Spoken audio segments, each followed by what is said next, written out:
വെക്കുന്നുണ്ട്. അപ്പോൾ ഇപ്പോൾ ഇതൊക്കെ ഈ പയറ് വാങ്ങിയിട്ട് ഞാൻ 4 മാസം കഴിഞ്ഞു. എനിക്ക് വണ്ടോ ഒന്നുമില്ല കേട്ടോ.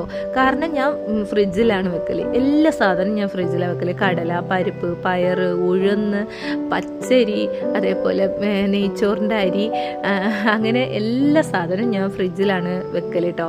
അപ്പോൾ ഒരുപാട് ദിവസം ഉണ്ടാവും. നമുക്ക് എപ്പോഴെപ്പോഴും ആ വണ്ട് വരുന്നുണ്ട് എന്നുള്ള ഒരു പേടി തന്നെ വേണ്ട കേട്ടോ. ഇതിൽ ഞാൻ കുറേ ഇങ്ങനെ സ്റ്റോക്ക് ചെയ്ത് വെക്കും കേട്ടോ.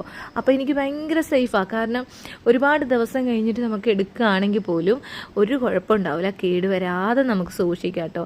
ഇത് അറിയാത്തവർക്ക് വേണ്ടിയിട്ടാണ്. കുറേ പേർക്ക് നമ്മൾ പറഞ്ഞു കൊടുത്താൽ പോലും ആരും എന്താ പറയുക നമ്മളെ കളിയാക്കുവേ.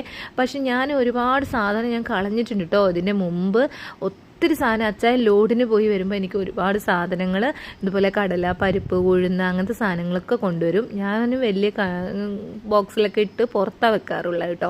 കുറേ ദിവസം കഴിയുമ്പോഴത്തേക്ക് ഫുള്ളും നാശമായിട്ട് ആ കറുത്ത ഒരു ജന്തു സാധനമല്ലേ അത് വരും. അത് വന്നു കഴിഞ്ഞാൽ പിന്നെ യൂസ് ചെയ്യാൻ പറ്റൂല. പരിപ്പെല്ലാം തിന്നും, ഓട്ടയിട്ടും അങ്ങനെയെല്ലാം യൂസ് ചെയ്യാതിരിക്കും. ഇപ്പം ഞാൻ ഇങ്ങനെ വെക്കുന്നതുകൊണ്ട് എനിക്ക് ഭയങ്കര എന്താ പറയുക